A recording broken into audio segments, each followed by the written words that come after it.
ಇನ್ನು ಕೆಪಾಸಿಟಿ ದುಡ್ಡಿಲ್ಲ ಅಂದ್ರೆ ಹೋಗಿ ಜೈಲಿಗೆ ಸೇರ್ಕೊಂಬಿಡಿ ಶಿವಾಯನಮ್ಮ ಅಂತ. ಕೋರ್ಟ್ನವರು ಹೈಕೋರ್ಟ್ನವರು ಎಲ್ಲ ಬೇರೆ ಬೇರೆ ಹೈಕೋರ್ಟ್ನವರೆಲ್ಲ ಇನ್ನೂ ಒಂದ್ ಹೆಜ್ಜೆ ಮುಂದೋಗಿ ಬರೇ ಕಟ್ಕೊಂಡವಳ್ಗಲ್ಲ ಇಟ್ಕೊಂಡವಳ್ಗೂ ಕೊಡ್ಬೇಕು ಅಂತ ಹೇಳಿ ಮಾಡಿದ್ದಾರೆ. ಇನ್ನು ಕೆಪಾಸಿಟಿ ದುಡ್ಡಿಲ್ಲ ಅಂದ್ರೆ ಹೋಗಿ ಜೈಲಿಗೆ ಸೇರ್ಕೊಂಬಿಡಿ ಶಿವಾಯನಮ್ಮ ಅಂತ. ಇಲ್ದಾರೆ ಹರಿದ್ವಾರಕ್ಕೆ ಹೋಗ್ಬಿಡಿ ಕಾವಿ ಹಾಕೊಂಡು. ಅವಲೇ ಒಂದೊಂದು ದಿನ ಒಂದೊಂದು ಆಶ್ರಮದಲ್ಲಿ ಬಿಟಿ ಊಟ ಹಾಕ್ತಾರೆ. ಒಟ್ಟು ಹೋದ್ರೆ ಆಯ್ತಪ್ಪ ಆರಾಮಾಗಿ. ಅಲ್ಲಿರೋರೆಲ್ಲ ಅರ್ಧ ಜನ ಕನ್ವಿಕ್ಸೆ. ಋಷಿಕೇಶ, ಹರಿದ್ವಾರ, ಕಾಶಿ ಅಲ್ಲೆಲ್ಲ ಇರೋರೆಲ್ಲ ಅಂತವ್ರೆ. ನೆನೆ 75 ರೂಪಾಯಿಗೆ ಒಂದು ಕೇಸರಿ ಕಲರ್ ನೈಟಿ ಕೊಡ್ತಾರೆ. ಅದ್ ಹಾಕೊಂಡ್ಬಿಟ್ರೆ ಮುಗಿದೋಯ್ತು. 25 ರೂಪಾಯಿಗೆ ಒಂದು ಅಲ್ಯೂಮಿನಿಯಂದು ಟಿಫಿನ್ ಕ್ಯಾರಿ ಕೊಡ್ತಾರೆ.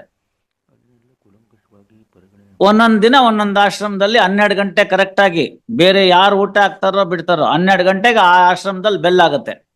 ಲೈನಲ್ಲಿ ಕೂತಿದ್ರೆ ಸಾಕು, 2 ಚಪಾತಿ ರೊಟ್ಟಿ ಕೊಡ್ತಾರೆ. ಯಾರ್ಯಾರೋ ದೇಶದಲ್ಲೆಲ್ಲ ಏನೇನೋ ಅನ್ಯಾಯ ಮಾಡ್ಬಿಟ್ಟಿರ್ತಾರಲ್ಲ ಅವರೆಲ್ಲ ಇಲ್ಲಿರೋ ಸಾಧು ಸಂತರಿಗೆ ಊಟ ಕೊಡ್ಬೇಕು ಅಂತ ಹೇಳಿ ದುಡ್ಡಿಟ್ಟಿದ್ದಾರೆ. ಅವನ ಆಶ್ರಮದವ್ರು ಅರ್ಧ ನುಂಗಿ ಇನ್ನರ್ಧ ಇವ್ರಿಗೆಲ್ಲ ಹಾಕ್ತಾರೆ. ಬಿಟ್ಬಿಟ್ಟು ಅಲ್ಲೋಗಿ ಸೇರ್ಕೊಂಡ್ಬಿಟ್ರೆ ಮುಗ್ದೋಯ್ತು. ಕಾವಿ ಹಾಕೊಂಡ್ಬಿಟ್ಟು ಗಡ್ಡ ಬಿಟ್ಬಿಟ್ರೆ ನಿಮ್ ನಸೀಬ್ ಚೆನ್ನಾಗಿದ್ರೆ ನಿಮ್ಮ ಹತ್ರನೂ ಯಾರು ಶಾಸ್ತ್ರ ಗೀಸ್ತ್ರ ಅಂತ ಕೇಳಿ ಒಂದಷ್ಟು ಬೇರೆ ವರ್ಕೌಟ್ ಆಗುತ್ತೆ ದುಡ್ಡು. ಇಲ್ದಾರೆ ಆರಾಮಾಗಿ ಬೆಳಗ್ಗೆ ಇರೋದು, ಸಾಯಂಕಾಲ ಆದ್ರೆ ಗಂಗಾ ನದಿ ನೀರ್ ಕುಡಿಯೋದು, ಗಂಗಾ ಆರತಿ ಆಗುತ್ತೆ. ಯಾರೋ ನಿಮ್ ಸುಮ್ನೆ ಅಲ್ಲಿ ಲೈನಲ್ಲಿ ಕೂತಿದ್ರೆ ಪಾಪ ಮಾಡಿದವರೆಲ್ಲ ಬೆಳಗ್ಗೆ ಟಿವಿ ನೋಡಿ 10 ರೂಪಾಯಿ ಹಾಕೊಂಡು ಹೋಗ್ತಾರೆ. ಆ ತರ 10 ರೂಪಾಯಿ 250 ರೂಪಾಯಿ ಕಲೆಕ್ಷನ್ ಆಗುತ್ತೆ ಪರ್ ಡೇ. ಯಾರ್ಗುಂಟು ಯಾರಿಗಿಲ್ಲ. ಬೇಡ ನಾನು ಇಲ್ಲೇ ಇರ್ಬೇಕು ಅಂತಾದ್ರೆ 1ನೇ ಹೆಂಡತಿ 2ನೇ ಹೆಂಡತಿ 3ನೇ ಹೆಂಡತಿ ಅಂತ ಇದ್ದು ದುಡ್ದು ತಂದಾಕಿ ಅವ್ರನ್ನ ಕಾಪಾಡಿ ಅಂತಾರೆ ಸುಪ್ರೀಂ ಕೋರ್ಟ್ನವ್ರು. 2ನೇ ಹೆಂಡತಿನೂ ನಿಮ್ ಜೊತೆ ಚೆನ್ನಾಗಿಲ್ಲ, ಈಗ ಅದು ಪ್ರಾಬ್ಲಮ್ ಆಗಿದೆ. ಹಂಗಾದ್ಮೇಲಿಂದ 1ನೇ ಹೆಂಡತಿನ ಸರಿಯಾಗಿ ನೋಡ್ಕೊಂಡಿಲ್ಲ ಅನ್ನೋದು ಡೆಸರ್ಷನ್ ಆಟೋಮ್ಯಾಟಿಕಲಿ ಪ್ರೂವ್ ಆಯ್ತು. 125 ಸ್ಕೋಪ್ ಇರೋದೇ ಅಷ್ಟು. ಸುಪ್ರೀಂ ಕೋರ್ಟ್ನವರು ಹೈಕೋರ್ಟ್ನವರು ಎಲ್ಲ ಬೇರೆ ಬೇರೆ ಹೈಕೋರ್ಟ್ನವರೆಲ್ಲ ಇನ್ನೂ ಒಂದ್ ಹೆಜ್ಜೆ ಮುಂದೋಗಿ ಬರೇ ಕಟ್ಕೊಂಡವಳ್ಗಲ್ಲ ಇಟ್ಕೊಂಡವಳ್ಗೂ ಕೊಡ್ಬೇಕು ಅಂತ ಹೇಳಿ ಮಾಡಿದ್ದಾರೆ. ಹಾಗಿದ್ದಂತ ಪಕ್ಷದಲ್ಲಿ ಇನ್ನೇನ್ ಲೀಗಲ್ ಪಾಯಿಂಟ್ ರಿವಿಷನಲ್ ನಾವು ನೋಡೋದಿದೆ? ಇದ್ರಲ್ಲಿ ಏನೋ ಲೀಗಲ್ ಪಾಯಿಂಟ್ ನೋಡೋದಿಲ್ಲ. ಇಂಥ ಗಂಡನ್ ಕಟ್ಕೊಂಡಿದ್ದಕ್ಕೆ ಅವಳ ಕರ್ಮದಲ್ಲಿ ಇನ್ನೇನ್ ಅನುಭವಿಸ್ಬೇಕು ಅನುಭವಿಸ್ತಾಳೆ. This all about the 125. Domestic violence. Domestic violence still worser. ಅದ್ರಲ್ಲಿ ನಂದೇ ಜಜ್ಮೆಂಟ್ ಇದೆ ನೋಡಿ. ಮೇಂಟೆನೆನ್ಸ್ ಕೊಡೋದ್ರ ಜೊತೆಗೆ ಮನೆಯನ್ನು ಕೊಡ್ಬೇಕು.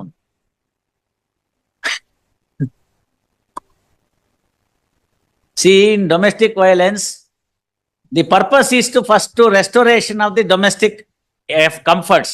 ಗೊತ್ತಾಯ್ತಲ್ಲ? ಅದು ಕೊಡಲಕ್ಕೆ ಆಗ್ಲಿಲ್ಲ ಅಂತ ಇಟ್ಕೊಳ್ಳಿ. ಉದಾಹರಣೆಗೆ ಬಾಡಿಗೆ ಮನೆ, ಅವನೇ ಬಾಡಿಗೆ ಮನೆ ಬಿಟ್ಬಿಟ್ಟಿರ್ತಾನೆ, ಎಲ್ಲಿ ಸೇರಿಸೋದು? ಅಂತಹ ಸಂದರ್ಭದಲ್ಲಿ ಅವ್ರಿಗೆ ಕೊಡ್ತಿದ್ದಂತ ಕಂಫರ್ಟು ಏನಾಗ್ತಿತ್ತು ಅದಕ್ಕೆ ಸೂಕ್ತವಾಗಿರ್ತಕ್ಕಂಥ ಅಮೌಂಟ್ ನ ಮೇಂಟೆನೆನ್ಸ್ ಅಂತ ಕೊಡ್ಬೇಕು. That is the last priority. ನಮ್ಮ ಮ್ಯಾಜಿಸ್ಟ್ರೇಟ್ ಡೈರೆಕ್ಟ್ ಆಗಿ ಅದನ್ನ 125 ಪ್ರೊಸೀಡಿಂಗ್ಸ್ ತರ ಡೈರೆಕ್ಟ್ ಆಗಿ ಮೇಂಟೆನೆನ್ಸ್ ಅಲೋ ಮಾಡ್ತಾ ಇದ್ದಾರೆ. No, that is not the purpose. Purpose is to see that she would be brought back to the shared residence ಅಂತ. That is the purpose of domestic violence act. Throughout the proceedings, Maladi has paid the interim maintenance. ಈಗ ಆಯ್ತಲ್ಲಪ್ಪ, ನಾಳೆ ಬೆಳಗ್ಗೆ ಗಂಟು ಮೂಟೆ ಸಮೇತ ತಮ್ಮ ಮನೆಗೆ ಬರ್ತಾರೆ, ಸೇರಿಸ್ಕೊಂಬಿಡಿ ಡೊಮೆಸ್ಟಿಕ್ ವೈಲೆನ್ಸ್ ನಲ್ಲಿ. ಮ್ಯಾರೇಜ್ ಡಿಸಾಲ್ವ್ ಆಗಿದೆ ಸರ್. ಮ್ಯಾರೇಜ್ ಡಿಸಾಲ್ವ್ ಆಗಿದ್ರೆ ಅಲ್ಲಿ ಪೀರಿಯಡ್ ತನಕ ಏನ್ ಕೊಡ್ಬೇಕಾಗಿತ್ತು ದುಡ್ಡು ಕೊಟ್ಬಿಟ್ಟು ಅತ್ಲಾಗ ಮುಗೀತು ಅಂತ ಹೇಳಿ ಕೈ ತೊಳ್ಕೊಂಡ್ಬಿಡೋದು.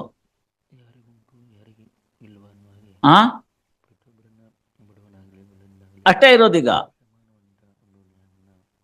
ಅಲ್ಲಿ ತನಕ ಇರೋದು ಅಷ್ಟೇನೇನೆ. If the marriage is dissolved you will have to pay some amount. Pay that amount and be done away with it.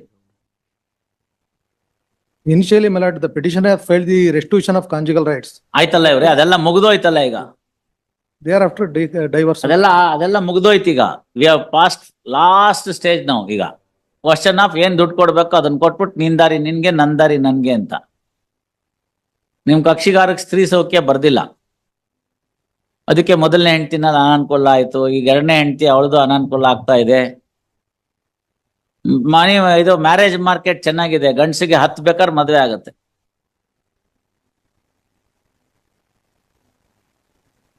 ಏನ್ ಮಾಡೋದು? ಸಮಾಜ ಹಂಗಿದೆ, ಕಾನೂನು ಹಂಗಿದೆ. ನೀವೇನ್ ಕೊಡ್ಬೇಕು ಕೊಡಿ, ಅದನ್ನ ಕೊಟ್ಬಿಟ್ಟು ಮುಗಿಸಿ. ಈಗ ಎಷ್ಟು ಕೊಡ್ಬೇಕು ಇನ್ನ ಬಾಕಿ? 2 lakhs. 2 lakhs. They have not paid single rupee. 2 lakhs. Right, ಅದನ್ನ ಎಷ್ಟು ಕೊಡ್ತಾರೆ ಈಗ? ನೆಕ್ಸ್ಟ್ ಡೇಟ್ ಅಲ್ಲಿ ಎಷ್ಟು ಕೊಡ್ತೀರಾ ಹೇಳಿ? This honorable court is granted. ಸ್ವಲ್ಪ ತಡೀರಿ ಇವ್ರೆ. ನಿಮ್ಗೆ ದುಡ್ಡು ಬೇಕೋ ಬರೀ ಕೋರ್ಟ್ ಆರ್ಡರ್ ಬೇಕೋ? ಪೇಪರ್ ಡಿಗ್ರಿ ಅದು. ಅಲ್ಲ ಇಂಟ್ರಿ ಆರ್ಡರ್ ತಗೊಂಡ್ರೆ 1 ಲಕ್ಷ ಡೆಪಾಸಿಟ್ ಅಂತ ಅದು ಡೆಪಾಸಿಟ್ ಮಾಡಿ. ಅದನ್ನೇ ಕೇಳ್ತಾ ಇದೀವಲ್ಲ ನಾವು, ಸ್ವಲ್ಪ ನೋಡೋಣ ಅಂತ. But from the year 2010 to 2017. No, mister, you have to deposit 1 lakh as per the interim order. How much you have deposited? But ask my client, my lord. No, ನೀವ್ ಹೇಳ್ಬೇಕು, ನಿಮ್ ಕ್ಲೈಂಟ್ ಏನ್ ಗೊತ್ತಾಗುತ್ತೆ, ನೀವ್ ಹೇಳಿ ಈಗ. ಪಾಸ್ ಓವರ್ ಮಧ್ಯಾಹ್ನ ಕೇಳಿ, ಇಲ್ದಿದ್ರೆ I dismiss it for non prosecution only on that ground. Please. ಇನ್ನು ಕೆಪಾಸಿಟಿ ದುಡ್ಡಿಲ್ಲ ಅಂದ್ರೆ ಹೋಗಿ ಜೈಲಿಗೆ ಸೇರ್ಕೊಂಬಿಡಿ ಶಿವಾಯನಮ್ಮ ಅಂತ. ಕೋರ್ಟ್ನವರು ಹೈಕೋರ್ಟ್ನವರು ಎಲ್ಲ ಬೇರೆ ಬೇರೆ ಹೈಕೋರ್ಟ್ನವರೆಲ್ಲ ಇನ್ನೂ ಒಂದ್ ಹೆಜ್ಜೆ ಮುಂದೋಗಿ ಬರೇ ಕಟ್ಕೊಂಡವಳ್ಗಲ್ಲ ಇಟ್ಕೊಂಡವಳ್ಗೂ ಕೊಡ್ಬೇಕು ಅಂತ ಹೇಳಿ ಮಾಡಿದ್ದಾರೆ.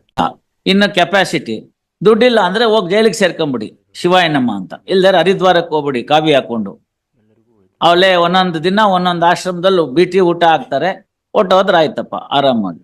ಅಲ್ಲಿರೋರೆಲ್ಲ ಅರ್ಧ ಜನ ಕನ್ವಿಕ್ಸೆ, ಋಷಿಕೇಶ, ಹರಿದ್ವಾರ, ಕಾಶಿ ಅಲ್ಲೆಲ್ಲ ಇರೋರೆಲ್ಲ ಅಂತವ್ರೆ. ನೆನೆ 75 ರೂಪಾಯಿಗೆ ಒಂದು ಕೇಸರಿ ಕಲರ್ ನೈಟಿ ಕೊಡ್ತಾರೆ, ಅದ್ ಹಾಕೊಂಡ್ಬಿಟ್ರೆ ಮುಗಿದೋಯ್ತು. 25 ರೂಪಾಯಿಗೆ ಒಂದು ಅಲ್ಯೂಮಿನಿಯಂದು ಟಿಫಿನ್ ಕ್ಯಾರಿ ಕೊಡ್ತಾರೆ. ಒಂದೊಂದ್ ದಿನ ಒಂದೊಂದು ಆಶ್ರಮದಲ್ಲಿ 12 ಗಂಟೆ ಕರೆಕ್ಟ್ ಆಗಿ, ಬೇರೆ ಯಾರು ಊಟ ಹಾಕ್ತಾರೋ ಬಿಡ್ತಾರೋ 12 ಗಂಟೆಗೆ ಆ ಆಶ್ರಮದಲ್ಲಿ ಬೆಲ್ ಆಗುತ್ತೆ.